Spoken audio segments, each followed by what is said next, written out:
Hello दोस्तों, मैं जितेंद्र सिंह प्रयास कर रहा हूं एक जो यूपी बीएड है आपका उसके सेकेंड ईयर और फर्स्ट ईयर की क्लासें लाता हूं, जिसके अंतर्गत आपको हर रोज नया टॉपिक समझाने का प्रयास करता हूं। जिसके अंतर्गत मेरा जो उद्देश्य है वो है कि आप 90% से अधिक अचीव कैसे करें थ्योरी में, यानी कि थ्योरी में आपको 90% से ज्यादा लाने हैं। उसी सीरीज में आज हम ज्ञान एवं पाठ्यक्रम के अंतर्गत जो चर्चा करेंगे पाठ्यक्रम के अर्थ पर, परिभाषा पर, उद्देश्यों पर और महत्व पर। तो पाठ्यक्रम के क्या उद्देश्य हैं, क्या परिभाषा है, क्या महत्व है, ये जो क्वेश्चन है आपका, जो परिभाषाएं और महत्व जो आवश्यकताएं पूछी गई है 2018 2019 लगातार आ रही है परीक्षा में, तो ये काफी महत्वपूर्ण क्वेश्चन है, यहां से महत्वपूर्ण क्वेश्चन बनता है। तो आइए शुरू करते हैं। आज हम क्या क्या करते हैं इसमें, सबसे पहले हम देखेंगे अर्थ, उसके बाद आप देखेंगे परिभाषाएं, उसके बाद महत्व और आवश्यकताएं, उद्देश्य भी इसमें हम चर्चा करने की कोशिश करेंगे। शुरू करते हैं आज की क्लास। सबसे पहले देखेंगे पाठ्यक्रम का अर्थ। जो यहाँ पर शब्द लिखे गए हैं उनके अकॉर्डिंग देखते हैं। पाठ्यक्रम एक शिक्षा का आधार होता है, यानी किसी भी शिक्षा व्यवस्था का जो है पाठ्यक्रम आधार होता है। देखिए, इसे समझने से पहले सबसे पहले एक बात समझेंगे आप, किसी भी शिक्षा का कोई ना कोई उद्देश्य होता है कि हम कोई शिक्षा व्यवस्था है, कोई शिक्षा ग्रहण कर रहे हैं या कोई कक्षा या कोई कोर्स कर रहे हैं, तो उस कोर्स का या उस शिक्षा का कोई उद्देश्य है कि बालक के अंदर हमें ये गुण विकसित करने हैं, यानी कि कुछ उद्देश्य लेकर वो शिक्षा व्यवस्था चलती है कि बच्चे के अंदर जो है टीचिंग स्किल्स डेवलपमेंट करनी है, या बच्चे के अंदर हमें डॉक्टरी की स्किल्स डेवलपमेंट करनी है, या बच्चे के अंदर हमें इंजीनियरिंग की स्किल्स लानी है। तो ये सब उद्देश्य पहले ही शिक्षा जो शुरू होती है तो वो हर शिक्षा के अपने उद्देश्य होते हैं। अब उन उद्देश्यों की पूर्ति करने के लिए जो है हमें एक पाठ्यक्रम की जरूरत पड़ती है कि हमें उसमें पढ़ाना क्या क्या है, कौन कौन से विषय रखने हैं, कौन कौन सी सहायक क्रियाएं रखनी है, सहगामी क्रियाएं रखनी है, यानी खेल कूद व्यायाम, उसके अंतर्गत कौन से शिक्षण विधियों वाले चैप्टर डालने हैं, साइकोलॉजी डालनी है, उसके अंदर फिलोसफी डालनी है। तो इस तरीके से एक पाठ्यक्रम तैयार होता है आपका बीएड का। और बीएड में जब आपको का उद्देश्य क्या है, शिक्षक बनना, तो शिक्षक बनने के उद्देश्य के लिए जो जो विषय जरूरी हैं, जो जो क्रियाकलाप जरूरी हैं, आपकी टीचिंग जरूरी है, तो उन सबको पाठ्यक्रम के अंतर्गत रखने का प्रयास करा जाता है। यानी कि शिक्षा के उद्देश्यों की पूर्ति के लिए जो है पाठ्यक्रम आवश्यक है, पाठ्यक्रम की जरूरत पड़ती है। तो यहाँ पर लिखा हुआ पाठ्यक्रम शिक्षा का एक आधार है जिसकी राह पर चलकर शिक्षा के उद्देश्यों की पूर्ति की जाती है। यानी वही बात कि पाठ्यक्रम जो है शिक्षा का आधार है, पाठ्यक्रम को पर के अनुसार चलकर ही हम जो है जो शिक्षा के उद्देश्य हमारे जो एम्स हैं तो उन्हें हम प्राप्त करते हैं। पाठ्यक्रम के अनुसार ही छात्र अपना अधिगम कार्य करते हैं, यानी कि जो छात्रों के सीखने की क्रिया है, जो अधिगम करने की क्रिया है, जो लर्निंग करने की क्रिया है छात्रों की, वो किससे होती है, पाठ्यक्रम के तहत होती है। पाठ्यक्रम के द्वारा ही विषयों को क्रमबद्ध तरीके से किया जाता है, समाज की आवश्यकता को देखते हुए भी पाठ्यक्रम का निर्माण किया जाता है। यानी कि आज के युग में शिक्षक को क्या चाहिए कि शिक्षक को ऑनलाइन कक्षा भी पढ़ानी है, शिक्षक को इंटरनेट का ज्ञान भी होना चाहिए। तो पाठ्यक्रम में क्या किया, कंप्यूटर का ज्ञान ऐड कर दिया गया आपके, यानी हर किसी शिक्षक जो पाठ्यक्रम जो बन रहे हैं उनमें कंप्यूटर का ज्ञान ऐड कर देते हैं, नई नई तकनीकों को, नई नई शिक्षण विधियों को जो भी खोज होती है उन्हें ऐड करते रहते हैं। जो समाज की आवश्यकता है वो भी पाठ्यक्रम में डाल दी जाती है। नहीं, समाज की क्या आवश्यकता है, देखो शिक्षा के उद्देश्य वही होंगे जो समाज की आवश्यकताएं हैं, और समाज की आवश्यकता को पूरा करने के लिए शिक्षा की जरूरत होती है। शिक्षा फिर उन उद्देश्यों की पूर्ति के लिए पाठ्यक्रम निर्मित करती है, और पाठ्यक्रम पर चलकर ही जो है उसकी शिक्षा के उद्देश्यों को हम प्राप्त करते हैं। विद्यालय में आयोजन होने वाली समस्त क्रियाओं को हम पाठ्यक्रम के रूप में देखते हैं। यानी पाठ्यक्रम केवल विषयों से संबंधित नहीं है कि हमने हिंदी गणित इंग्लिश विज्ञान ये रख दिए पाठ्यक्रम हो गया, उसके अंतर्गत जितनी भी क्रियाकलाप हैं, जितनी भी एक्टिविटीज हैं, जो भी आपके स्कूल में हो रहा है, जो आपके स्कूल में घटनाएं हो रही हैं, जो भी क्रियाकलाप हो रहे हैं, वो सब चीजें पाठ्यक्रम के अंतर्गत आती हैं। अब देखिए, सर्वप्रथम पाठ्यक्रम का अर्थ सिर्फ विषयों के आधार पर ही देखा जाता था कि विषयों को ही समझ लिया जाता कि यही पाठ्यक्रम है, परंतु अब इसका क्षेत्र इससे अधिक व्यापक हो गया है। पाठ्यक्रम को विद्यालय की समस्त क्रियाकलापों के रूप में देखा जाता है। यह कहना गलत नहीं होगा कि विद्यालय का समस्त कार्य ही एक प्रकार से पाठ्यक्रम है, यानी कि विद्यालय के अंदर जितनी भी गतिविधियां हो रही हैं, विद्यालय के अंदर जितने भी कार्यक्रम हो रहे हैं, क्रियाकलाप हो रहे हैं, वो सब चीजें क्या होंगी, आपकी पाठ्यक्रम के अंतर्गत आएंगी।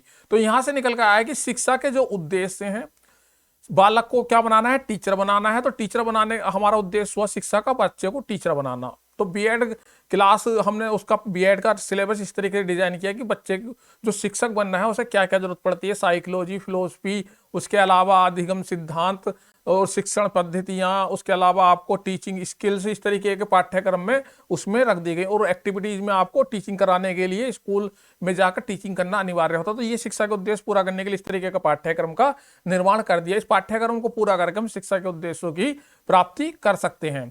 अब पाठ्यक्रम को कुछ परिभाषाओं से समझने की कोशिश करेंगे। सबसे पहले आपका कनिंघम महोदय के अनुसार, और कनिंघम महोदय क्या कहते हैं, कलाकार, यानी कि यहाँ शिक्षक को उन्होंने कलाकार से तुलना की है, के हाथ में यह जो पाठ्यक्रम की बात की गई है एक साधन होता है जिससे वह पदार्थ यानी शिक्षार्थी को अपने आदर्श उद्देश्यों के अनुसार अपने स्टूडियो यानी स्कूल में ढाल सकता है। यानी कि शिक्षक जो है पाठ्यक्रम के माध्यम से शिक्षार्थी को जो है जो भी आदर्श उद्देश्य हैं उनके अनुरूप शिक्षार्थियों को ढाल सकता है। उन उद्देश्यों की पूर्ति करने के लिए पाठ्यक्रम के माध्यम से शिक्षक जो है बच्चे को उन उद्देश्यों के अनुसार स्कूल के परिवेश में ढाल सकता है। ये कहते हैं कनिंघम महोदय। हॉर्न महोदय क्या कहते हैं, हॉर्न महोदय कहते हैं कि पाठ्यक्रम वह है जो बालक को पढ़ाया जाता है, यह शांतिपूर्वक पढ़ाने या सिखाने से अधिक है।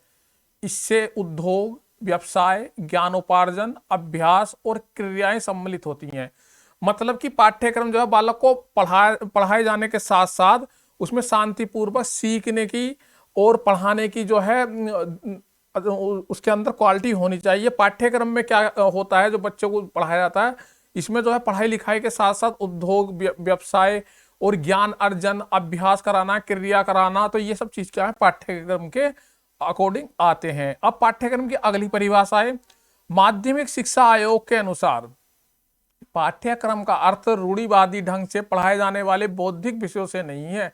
यानी कि रूढ़िवादी विषय कौन से हैं कि गणित, इंग्लिश, विज्ञान, हिंदी हमने ये पढ़ा दिए और बौद्धिक ज्ञान करा दिया, यानी कि काम खत्म पाठ्यक्रम का। ये पाठ्यक्रम नहीं है। इसके साथ साथ जो है उसके अंदर सभी क्रियाएं आ जाती हैं जो बालकों को कक्षा के बाहर और कक्षा के अंदर प्राप्त होती हैं। यानी कि कहने का मतलब यह है कि ये जो रूढ़िवादी विषय हैं, जो बौद्धिक ज्ञान है वो तो आप दे रहे हैं, लेकिन बच्चों को कक्षा से बाहर का ज्ञान यानी कि व्यवहारिक ज्ञान और जो कक्षा के अंदर का और ज्ञान है, जो और क्रियाकलाप है, वो सभी जो है पाठ्यक्रम के अंतर्गत आती हैं। ना कि वो 2-4 किताबें जो एक तरीके से रूढ़िवादी तरीके से पढ़ा देते हैं कि ये पाठ्यक्रम हो गया। तो पाठ्यक्रम में वो सभी क्रियाएं आती हैं जो बालक के अंदर और बाहर परिवेश में पाई जाती हैं। मुनरो के अनुसार पाठ्यक्रम में वे सब क्रियाएं सम्मिलित होती हैं जिनका हम शिक्षा के उद्देश्य की प्राप्ति के हेतु विद्यालय में उपयोग करते हैं। अब मुनरो कहते हैं, सीधी स्पष्ट परिभाषाएं हैं, पाठ्यक्रम वो है जो हम विद्यालय के अंदर प्रयोग करते हैं। किस लिए? शिक्षा के जो हमने उद्देश्य बनाए थे उन उद्देश्यों की प्राप्ति करने के लिए जिस चीज का हम, जिन क्रियाओं का, जिन किताबों का, जिन विषयों का हम प्रयोग करते हैं वही क्या है पाठ्यक्रम है। यानी विद्यालय के अंदर हमने जो शिक्षा के उद्देश्य प्राप्ति के लिए जो भी क्रियाएं की, जो भी हमने किताबें पढ़ाई, जो भी हमने एक्टिविटीज की, वो सब चीजें क्या हुई पाठ्यक्रम हुई मुनरो के अनुसार। पोल हिट्स के अनुसार उन सभी क्रियाओं का प्रारूप जिनके द्वारा शैक्षिक लक्ष्यों तथा उद्देश्यों की प्राप्ति कर लेंगे वह पाठ्यक्रम है। यानी कि वे सभी क्रियाएं और उनका प्रारूप जो शिक्षा के लक्ष्यों को और शिक्षा के उद्देश्यों को पूरा करता है वो क्या है पाठ्यक्रम है। यानी कि अब मान लीजिए हमने बीएड कक्षा, हमें जो है बीएड कक्षा का क्या उद्देश्य है कि बच्चे को शिक्षक बनाना, बच्चे के लिए जो है उस तरीके की उसके अंदर गुण विकसित करना कि बालक जो है एक अच्छा टीचर बने। तो उसके लिए क्या कराना होगा, हमें बच्चे को साइकोलॉजी पढ़ानी होगी, बच्चे को फिलोसफी पढ़ानी होगी, बच्चे को अधिगम सिद्धांत बताने होंगे, बच्चे को शिक्षण विधियां समझानी होंगी, बच्चे को सामाजिक ज्ञान कराना होगा, बच्चे को कंप्यूटर बेस्ड नॉलेज करानी होगी, बच्चे को जो है व्यावहारिक ज्ञान, बच्चे को जो है एक तरीके से प्रैक्टिकल करवाना पड़ेगा जो टीचिंग कराई जाती है बीएड में। तो ये सारी क्रियाएं जो लक्ष्य को हमारे कि टीचर बनना है और हमारा क्या उद्देश्य है कि बीएड पास करके और लक्ष्य हमारा है टीचर बनना, तो इसको प्राप्त करना है, लक्ष्य को, उद्देश्य को प्राप्त करा रही है जो चीज, वो चीज क्या है पाठ्यक्रम है। ये सब क्रियाएं जो है लक्ष्य को और उद्देश्य को हमारे प्राप्त करा रही हैं, तो ये सब चीजें क्या है पाठ्यक्रम है पोल हिट्स के अनुसार। अब देखिए चाहे वह शिक्षण अधिगम कार्य हो या सहगामी क्रियाएं, पाठ्यक्रम के आधार पर ही एक शिक्षक अपनी शिक्षण कार्य संपन्न करता है। विद्यालय में कौन सा कार्य कब होना है, इसका निर्धारण पाठ्यक्रम के अनुसार ही होता है। यानी कि रूपरेखा होती है पूरी पाठ्यक्रम में कि कब, कितना और किस टाइम तक, हमें कितने टाइम तक ये पढ़ाना है। तो सब चीजें जो होती है पाठ्यक्रम के अंतर्गत आती है। पाठ्यक्रम एक हमें जो है एक तरीके से रूपरेखा देता है हमारे जो भी हम शिक्षा के उद्देश्य हैं उनकी उद्देश्यों की प्राप्ति करने के लिए। अब इन परिभाषाओं से क्या सार निकल कर आता है, उपयुक्त दी गई पाठ्यक्रम की परिभाषाओं के आधार पर हम यह निष्कर्ष निकालते हैं कि पाठ्यक्रम विद्यालय में पढ़ाए जाने वाले विषयों तक ही सीमित नहीं है, बल्कि विद्यालय में नियोजित और संपादित होने वाली सभी क्रियाओं से संबंधित है। ये सभी क्रियाएं बालक के विकास में सहायक होती हैं।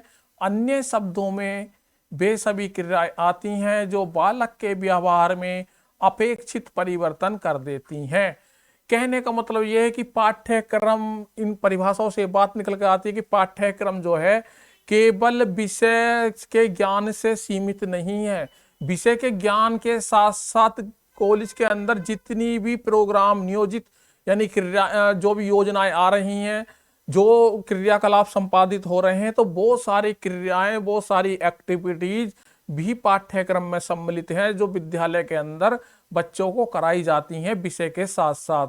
तो पाठ्यक्रम को हम कह सकते हैं कि पाठ्यक्रम क्या है कि बच्चे के व्यवहार में वांछित परिवर्तन करना, वांछित या अपेक्षित परिवर्तन करना। हमने क्या अपेक्षा की थी बालक के व्यवहार में परिवर्तन करने के लिए? बालक हमारे पास आया, वो ग्रेजुएट था, उसके अंदर शिक्षक की गुण नहीं तो उसके व्यवहार में शिक्षक से संबंधित बनने के गुण नहीं थे। यानी कि उसके अंदर जो हमें उसका व्यवहार परिवर्तन करना था, एक निपुण शिक्षक के रूप में करना था। तो हमने बीएड कोर्स में जब बच्चे को एडमिशन दिलाया तो उसे हमने बीएड से संबंधित, टीचर बनने से संबंधित सारे सैद्धांतिक ज्ञान हमने उससे, एक्टिविटीज करवाई, हमने उससे टीचिंग करवाई। उसके जो कौशल हैं उनको जो सूक्ष्म शिक्षण के माध्यम से उसके जो भी कौशल हैं उनका विकास किया। तो उसके व्यवहार में हमने अपेक्षा की थी कि हमें से टीचर बनाना, अपेक्षित परिवर्तन करना ही जो है पाठ्यक्रम में है। यानी कि जो हम चाहते थे व्यवहार में परिवर्तन करना, वही परिवर्तन कर रहा है पाठ्यक्रम। तो वह जो है सही पाठ्यक्रम है। तो पाठ्यक्रम की परिभाषाओं से ये सब निकल कर आता है। पाठ्यक्रम के उद्देश्य देखते हैं। यहाँ पर पाठ्यक्रम के उद्देश्य भी पूछ लिए जाते हैं आपसे।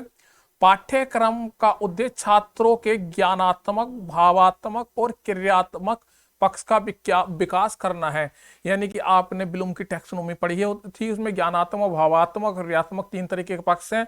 तो उन तीनों पक्षों का जो विकास करता है वो कौन करता है? पाठ्यक्रम। आपके ज्ञान में का विकास, आपके भावनात्मक इमोशन का विकास, और आप जो क्रिया एक्शन करते हैं, तो उन सभी पक्षों का जो है विकास जो है पाठ्यक्रम के माध्यम से होता है। ये उद्देश्य होता है। अगला उद्देश्य पाठ्यक्रम का क्या होता है? अगला उद्देश्य है आपका पाठ्यक्रम का उद्देश्य छात्रों के अंदर नैतिक और चारित्रिक विकास करना है। यानी कि अब पाठ्यक्रम का जो अगला उद्देश्य होता है, बच्चे के अंदर जो नैतिकता लाई जाए, बच्चे के अंदर जो चारित्रिकता पैदा करा जाए, अच्छे चरित्र के बच्चे हों, उसके अंदर अच्छी नैतिकता हो, उसका विकास करना ही पाठ्यक्रम का उद्देश्य होता है।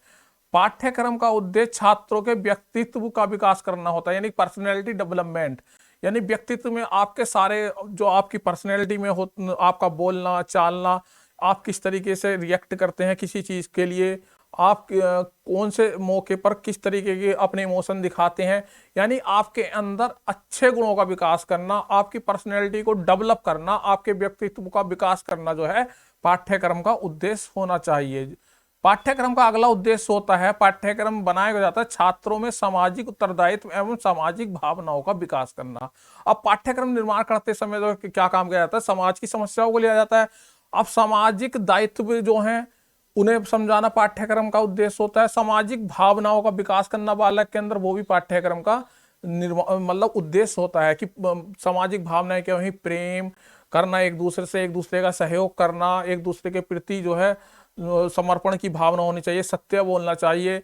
उत्तरदायित्व क्या होता है? समाज का जो भी आपको जो भी कार्य है उसको अपने कंधों पर लेना चाहिए, जितना हो सके समाज में जो है समाज को विकसित करना चाहिए, समाज के लिए योगदान देना चाहिए, समय निकालना चाहिए। आपके उत्तरदायित्व में आपकी सामाजिक भावना, उत्तरदायित्वों का जो है विकास करना जो है पाठ्यक्रम का उद्देश्य होता है। पाठ्यक्रम के द्वारा छात्रों को जीविकोपार्जन योग्य बनाना चाहिए। अगला उद्देश्य क्या है पाठ्यक्रम का, कि बालक को इस योग्य बना दो कि बालक जो है अपनी जीविका यानी कि अपना घर बार चलाने लायक स्वयं हो जाए, यानी कि इतने पैसे कमा ले वो कि अपना पेट भर सके और अपने परिवार का पेट भर सके। पाठ्यक्रम का ये भी उद्देश्य होना चाहिए कि पाठ्यक्रम ऐसा हो कि बालक जो है भूखा न मरे, वो आने वाले समय में अपनी जीविकोपार्जन क्रिया को बना मतलब सक्षम हो और अपने जीवन को चलाने में सक्षम हो। इस तरीके का उसके अंदर गुण विकसित करने चाहिए। छात्र को समझने के स्तर को आसान बनाना, यानी कि कोई चीज हम सिखा रहे हैं बच्चे को, तो पाठ्यक्रम का जो अगला उद्देश्य होता है, छात्र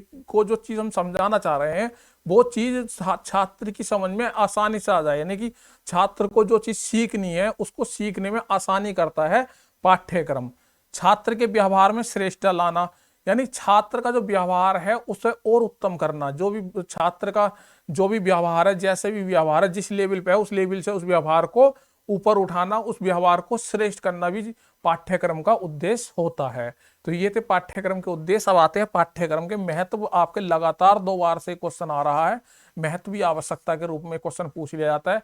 सबसे पहला है आपका शिक्षा के उद्देश्यों की प्राप्ति। पहला महत्व क्या है, जो पाठ्यक्रम का पहली इंपॉर्टेंस है शिक्षा के उद्देश्यों की प्राप्ति करना। किसी भी पाठ्यक्रम का जो मुख्य महत्व है या मुख्य योगदान होता है वो होता है जो शिक्षा के जो एम्स हैं, जो उद्देश्य हैं, जो हमने उद्देश्य सेट करे हैं, उन उद्देश्यों की प्राप्ति कराना ही पाठ्यक्रम का जो है मुख्य महत्व होता है, यानी मुख्य कार्य होता है। तो शिक्षा की व्यवस्था पाठ्यक्रम पर आधारित होती है।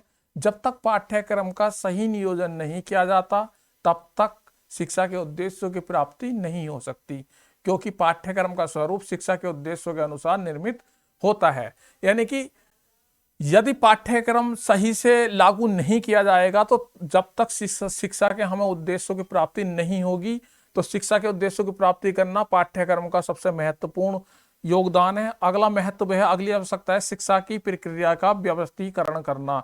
यानी जो शिक्षा है, जो भी मतलब हम ज्ञान देना चाह रहे हैं, मान लीजिए बीएड का ज्ञान देना है हमें, तो उस बीएड के जो पूरी कक्षा है, 2 साल का कोर्स है, तो पाठ्यक्रम क्या करेगा, उसे जो है व्यवस्थित करेगा कि हमें कब और कितना और कहां से पढ़ाना है, किस सीमा तक पढ़ाना है। यानी कि सारा व्यवस्थीकरण करेगा, कितने विषय होंगे, किस विषय के को पहले साल पढ़ाना है, किस विषय को दूसरे साल पढ़ाना है, किसके जो है जो उसका वेटेज होगा कितना होगा, कौन सा 100 नंबर का होगा, कौन सा 50 नंबर होगा, ये सारी व्यवस्था जो है पाठ्यक्रम करता है। तो शिक्षा की प्रक्रिया की जो व्यवस्था है, पाठ्यक्रम एक ऐसा लेखा जोखा है जिसमें यह स्पष्ट रूप से अंकित किया जाता है कि शिक्षक के किस जीवन स्तर पर विद्यालयों में कौन सी क्रियाओं की तथा कौन से विषयों की शिक्षा दी जाएगी। इस प्रकार पाठ्यक्रम विद्यालय कार्यक्रम की रूपरेखा बनाता है अथवा विद्यालय की प्रक्रिया को व्यवस्थित करता है। यानी कि पाठ्यक्रम जो है हमारी शिक्षा व्यवस्था को, जो हम शिक्षा दे रहे हैं बच्चों को, उसकी व्यवस्थीकरण करने के लिए आवश्यक है या महत्वपूर्ण है। अगली आवश्यकता है, अगला महत्व क्या है, क्या और कैसा ज्ञान। यानी कि हम बालक को कितना पढ़ाएं, क्या पढ़ाएं और कौन से स्तर पर कितना कहां से पढ़ाएं, तो उस सबको जो है पाठ्यक्रम एक रूपरेखा देता है, एक सुनिश्चित करता है। तो पाठ्यक्रम का अगला महत्व है, पाठ्यक्रम अध्यापकों के लिए अत्यंत उपयोगी होता है। बिना इसके वे नहीं जान सकते कि उन्हें क्या और कितना ज्ञान बालकों को देना है। पाठ्यक्रम के आधार पर ही वे ठीक प्रकार से काम करते हैं और उन्हें यह मालूम रहता है कि एक निश्चित अवधि के अंदर उन्हें अमुक कक्षा को कितना कार्य समाप्त करना है। मान लीजिए कक्षा 5 है, कक्षा 5 में हमें किस लेवल तक मैथ पढ़ाना है, कितना पढ़ाना है, गुणा भाग और जो है लैसे मैसे तक पढ़ाना है या भिन्नों तक पढ़ाना है। तो इस तरीके से एक निश्चित डिजाइन, क्या पढ़ाना है, कैसे पढ़ाना है और कितनी अवधि में पढ़ाना है, तो ये सब चीजें जो हैं पाठ्यक्रम डिसाइड करता है। पाठ्यक्रम का महत्वपूर्ण योगदान होता है इस चीज में। अगला आता है आपका समय एवं शक्ति का प्रयोग। अब पाठ्यक्रम से अध्यापकों को यह ज्ञात रहता है कि उन्हें क्या सिखाना है और कितना सिखाना है। इसी प्रकार छात्रों को भी यह ज्ञान रहता है कि उन्हें क्या सीखना है और कितने समय में सीखना है। इस प्रकार शिक्षक और छात्रों दोनों ही एक निश्चित अवधि के अंदर कार्य पूरा करते हैं। अतः इसके द्वारा समय एवं शक्ति का सदुपयोग होता है। यानी कि समय और शक्ति का सदुपयोग पाठ्यक्रम के माध्यम से ही हो सकता है, पाठ्यक्रम के द्वारा ही हो सकता है। कैसे हो सकता है? पाठ्यक्रम ने पहले ही निश्चित कर दिया आपको इतना पढ़ना है, इस इतने समय में पढ़ना है और इस लेवल पे पढ़ना है, तो पाठ्यक्रम ने पहले ही आपको डिसाइड करके दे दिया। तो उससे क्या हुआ, आपके अध्यापक ने आपको कोई बाहर की चीज जो आपके लेवल की चीज नहीं थी वो नहीं पढ़ाई। उससे क्या हुआ, आपकी शक्ति, टीचर की शक्ति, टीचर का समय, छात्र का समय दोनों बचे और जो काम की चीज थी वो सीख लिया। वो क्या हुआ, समय और शक्ति का जो सही प्रयोग किया, समय और शक्ति को बचाने के लिए जो है पाठ्यक्रम महत्वपूर्ण भूमिका निभाता है। पाठ्यक्रम की अगली महत्वता या अगला आवश्यकता क्या है? ज्ञान उपार्जन की, यानी ज्ञानोपार्जन की क्रिया। यानी उपार्जन माने होता है प्राप्त करना और ज्ञान माने होता है नॉलेज, यानी नॉलेज को प्राप्त करने के लिए, ज्ञान को प्राप्त करने के लिए। तो ज्ञान उपार्जन करने में पाठ्यक्रम बालकों की सहायता करता है। सीधी सी बात है, किसी भी ज्ञान को लेने के लिए पाठ्यक्रम जो है सहयोग करता है, सहायता करता है। यह सही है कि ज्ञान एक है, परंतु मनुष्य ने अपनी सुविधा के लिए उसके कई भाग कर लिए हैं, जैसे साहित्य, गणित, विज्ञान, सामाजिक विषय आदि। ज्ञान के इन विभिन्न भागों को ज्ञानार्थ पाठ्यक्रम की रचना की जाती है। यानी कि हमें डॉक्टरी का ज्ञान लेना है, हमें डॉक्टर बनना है, तो हमें जो है पाठ्यक्रम हमारा उस सब ज्ञान होते हैं। इंजीनियर बनना है वो भी एक ज्ञान है, आपको डॉक्टर बनना है वो भी एक ज्ञान है, आपको मास्टर बनना है, आपको टीचर बनना है वो भी एक ज्ञान है। तो हमें डॉक्टर बनना है, तो डॉक्टर बनने के लिए जो है हमें पाठ्यक्रम में जो वही चीजें पढ़ाई जाएंगी, वही विषय पढ़ाए जाएंगे जो डॉक्टरी के ज्ञान के लिए जरूरी है। हमें वो इंजीनियरिंग वाले विषय नहीं पढ़ने, हमें जो है टीचिंग वाले विषय नहीं पढ़ने। तो ज्ञान अर्जन करने में हमारा क्या सहयोग करेगा? पाठ्यक्रम। हमें अपनी चीज पढ़नी है, मान लीजिए हमें डॉक्टर से रिलेटेड चीज पढ़नी है, तो हमें जो है पाठ्यक्रम की मदद लेनी होगी कि इसमें क्या क्या पढ़ना है। तो हमारे ज्ञान अर्जन में पाठ्यक्रम क्या करता है? हमारा सहयोग करता है। तो पाठ्यक्रम का महत्व क्या हुआ? ज्ञानोपार्जन में भी जो है पाठ्यक्रम का महत्व हुआ। चारित्रिक विकास। अब चारित्रिक विकास में भी पाठ्यक्रम का बहुत बड़ा महत्वपूर्ण योगदान है, बहुत महत्व है, उसकी आवश्यकता है चरित्र निर्माण के लिए। किसी भी राष्ट्र में, किसी भी समाज में जो समस्याएं चल रही हैं, कि देखा जाता है कि चरित्र जो है दिन बे दिन गिरता जा रहा है नागरिकों का, तो उन चरित्र की जो है भी उत्थान के लिए, चरित्र विकास के लिए जो है जो विद्वान अपनी राय देते हैं, तो उन चीजों को, उन प्रयोगों को जो है पाठ्यक्रम में जोड़ा जाता है। पाठ्यक्रम जो जोड़कर उन जो बालक के या मनुष्य के जो गुण होते हैं, जैसे मानवीय गुण होते हैं, जैसे सत्य बोलना, सेवा करना, त्याग करना, परोपकार करना, श्रद्धा भाव रखना, तो ये सारे गुण जो हैं पाठ्यक्रम में डाल दिए जाते हैं कि इस तरीके से, किस तरीके से उन गुणों का विकास किया जाए बालक के अंदर। तो पाठ्यक्रम में यदि ये सब चीजें होंगी कि इन चीजों पर भी, इन चीजों को विकास कैसे किया जाए, तो अच्छा चरित्र विकसित होगा। नहीं, पाठ्यक्रम जो है महत्वपूर्ण रोल अपनाता है चरित्र विकास के लिए। चरित्र विकास की दृष्टि से शिक्षा इस बात पर बल देती है कि बालकों के अंदर मानवीय गुण जैसे सत्य, सेवा, त्याग, परोपकार, श्रद्धा भाव इत्यादि उत्पन्न कैसे किए जाएं, यह पाठ्यक्रम के द्वारा ही पूर्ण होता है। इन गुणों को विकसित करने के, इन्हीं के अनुसार बालकों से आचरण करवाना पाठ्यक्रम का उद्देश्य होता है। यानी कि पाठ्यक्रम का क्या उद्देश्य है, पाठ्यक्रम का क्या महत्व है या क्या आवश्यकता है?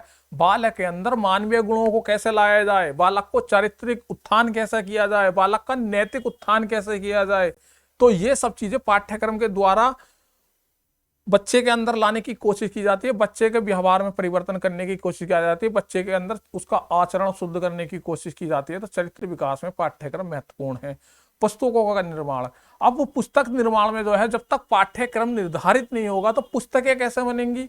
मान लीजिए बीएड की पुस्तक बननी है, बीएड के विषयों की पुस्तक तैयार होनी है, तो अब पाठ्यक्रम का ही नहीं पता, पाठ्यक्रम की कहाँ से कितना लेना है, साइकोलॉजी किस लेवल तक पढ़ानी है, फिलोसफी किस लेवल तक पढ़ानी है, या शिक्षण विधियां कौन सी पढ़ानी है, कौन से स्तर पर, डीएलएड में कौन सी पढ़ानी है, बीएड में कौन सी पढ़ानी है। तो ये सब चीजें पाठ्यक्रम में निर्धारित की जाती हैं कि इस शिक्षक को, प्राइमरी लेवल के शिक्षक को बनने के लिए ये चीज चाहिए, माध्यमिक के लिए ये चीज चाहिए, यदि आप प्रोफेसर बनना है तो ये चीज चाहिए। तो उस तरीके से पाठ्यक्रम का निर्माण नहीं होगा, पाठ्यक्रम पहले से हमें नहीं मिलेगा तो हम पुस्तकों का निर्माण नहीं कर सकते। यानी पुस्तकें तब तक निर्मित नहीं हो सकती जब तक आपके सामने पाठ्यक्रम नहीं होगा। तो पाठ्यक्रम की अगली महत्वपूर्ण जो योगदान है, या अगला महत्व जो है, या अगली आवश्यकता जो है, पाठ्य पुस्तकों का निर्माण कराने की।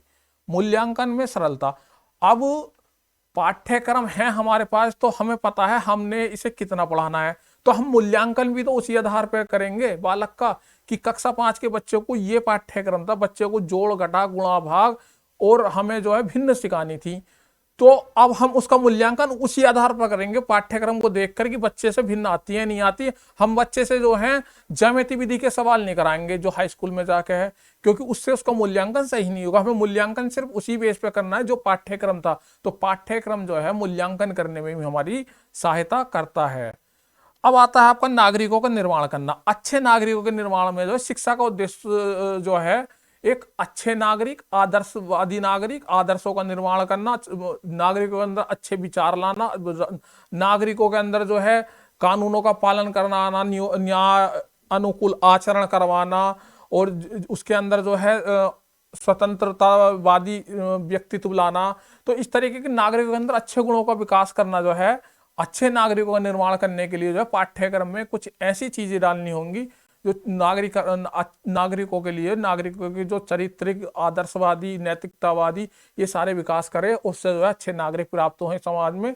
तो नागरिकों का निर्माण जो है करने में जो है पाठ्यक्रम की आवश्यकता होती है। अन्वेषकों की उत्पत्ति। अन्वेषकों की उत्पत्ति, सबसे पहले अन्वेषक शब्द समझ लेते हैं। अन्वेषक बना है अन्वेषण से। अन्वेषण का मतलब होता है खोज करना या रिसर्च करना, और अन्वेषण का मतलब होता है खोज करने वाला या रिसर्च करने वाला। जो रिसर्च कर रहा है, जो खोज कर रहा है या जो शोध कर रहा है, उसे बोलते हैं अन्वेषक। तो अन्वेषकों यानी कि रिसर्चर, यानी कि विद्वान, जो लोग किसी चीज की रिसर्च करते हैं, किसी समस्या पे जो है उसको उस पर जो है रिसर्च कर रहे हैं, उसका जो उस पर खोज कर रहे हैं कि इस समस्या के क्यों है, इस समस्या का क्या समाधान हो सकता है।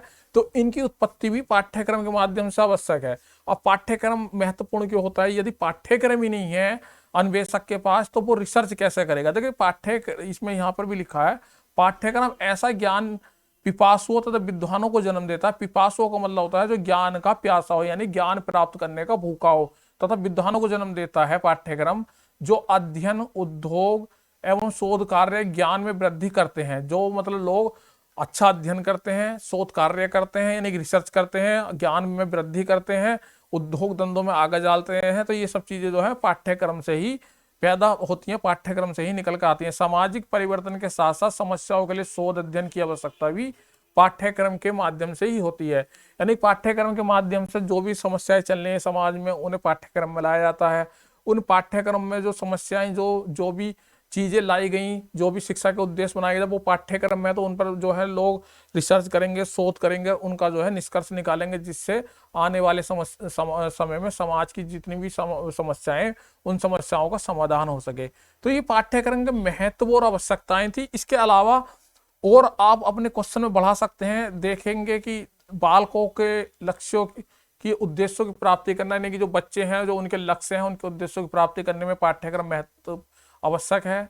नवीन प्रवृत्तियों का सहचार्य करने में, यानी कोई नवीन चीज आई, कोई नई चीज आई, कोई नई रिसर्च हुई, तो उनसे जो है बालक का कनेक्ट करने में, बच्चे को कनेक्ट करने में जो पाठ्यक्रम का बहुत महत्वपूर्ण योगदान होता है, आवश्यकता होती है।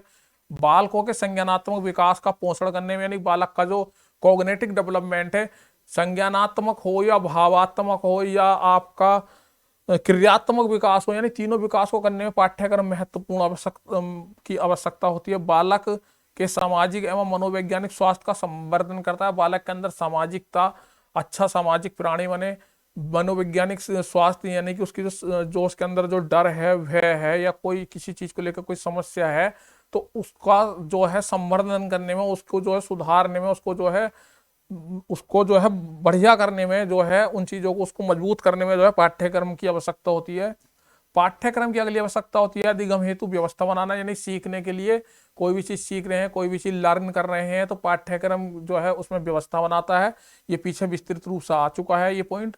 शैक्षणिक स्रोतों का उपयोग, यानी कि जो भी आपके एजुकेशनल रिसोर्सेज हैं, तो उनका जो है सही से इम्प्लीमेंट कैसे हो, तो वो पाठ्यक्रम के माध्यम से ही होता है। यानी कि जो शैक्षिक स्रोत हैं, जो भी शिक्षा से मिलने वाले, मतलब जो शिक्षा के स्रोत हैं जिनसे शिक्षा हमें मिल रही है, जो ज्ञान के स्रोत हैं, उन स्रोतों का सही से उपयोग जो है पाठ्यक्रम के माध्यम से होता है। जैसे मान लीजिए हमें जो है कोई नई चीज आई कि इस तरीके से बच्चों को पढ़ाना है, तो वो क्या होगा कि उन विधियों को जो है वो बीएड के सिलेबस में ऐड कर देंगे। और वो बीएड के सिलेबस में जब हम शिक्षण विधियां पढ़ाएंगे बीएड वालों को, या बीएड वाले पढ़ेंगे, तो उनसे क्या होगा, आपको वो जो है वो शैक्षणिक स्रोत जो आया आपके पास, जो नया ज्ञान आया, वो उन स्रोतों के माध्यम से, पाठ्यक्रम के माध्यम से वो हमें मिल जाएगा। तो पाठ्यक्रम की अगली आवश्यकता है छात्रों को व्यक्तिगत बोध एवं उनके अनुरूप शिक्षण व्यवस्था, यानी कि छात्रों का व्यक्तिगत बोध यानी इंडिविजुअल अपनी पहचान करना और उसका बोध कराना, और उनका अनुरूप जो भी उनके अनुरूप शिक्षा व्यवस्था है उसको बनाना पाठ्यक्रम की आवश्यकता है। समस्त कार्यक्रमों और बालकों के कार्यों का मूल्यांकन करना, जितने भी कॉलेज के या बच्चे के जो उस कोर्स से संबंधित कार्यक्रम चल रहे हैं, जो बालकों के लिए जो भी कार्य हमने दिए उसका मूल्यांकन करना जो है पाठ्यक्रम की आवश्यकता है। यानी पाठ्यक्रम के द्वारा ही हम किसी का मूल्यांकन कर सकते हैं। पाठ्यक्रम को ध्यान में रखते हुए हम मूल्यांकन कर रहे हैं बीएड के बच्चे का, और हमने पाठ्यक्रम टीचिंग लाइन छोड़ के हमने जो उसे डॉक्टरी के सवाल करने शुरू कर दिए, तो हम कैसे पहचानेंगे कि ये टीचर बनने लायक है नहीं लायक है? तो हम कैसे बताएंगे? तो हम जब बताएंगे, हम जो भी उससे उसे देखेंगे, जब भी उसका मूल्यांकन करेंगे, चाहे वो मौखिक हो चाहे वो लिखित हो, तो वो बीएड के सिलेबस के, बीएड के जो पाठ्यक्रम है, करिकुलम है, उसके अकॉर्डिंग ही करेंगे, ना कि किसी और चीज के अकॉर्डिंग करेंगे। तो पाठ्यक्रम बहुत महत्वपूर्ण है। इन सभी बिंदुओं पे आप महत्वपूर्ण रूप से अपनी जो भी नोट्स हैं उन नोट्सों को तैयार कीजिए और ये क्वेश्चन अच्छे से लिखिए, क्योंकि ये रिपीट हो रहा है कई बार। तो पाठ्यक्रम का महत्व और पाठ्यक्रम की आवश्यकता आज हमने देखी, उद्देश्य भी इसके साथ साथ हमने कवर करने की कोशिश की। अगर आपको क्लास अच्छी लगती है तो दोस्तों इसे शेयर लाइक करो, और अधिक से अधिक देखो भाई। वीडियो देखने के बाद लाइक नहीं करते, और लाइक करेंगे तो हमारा मोटिवेशन बढ़ेगा और आगे भी हम कक्षा जारी रखेंगे। धन्यवाद, नमस्कार।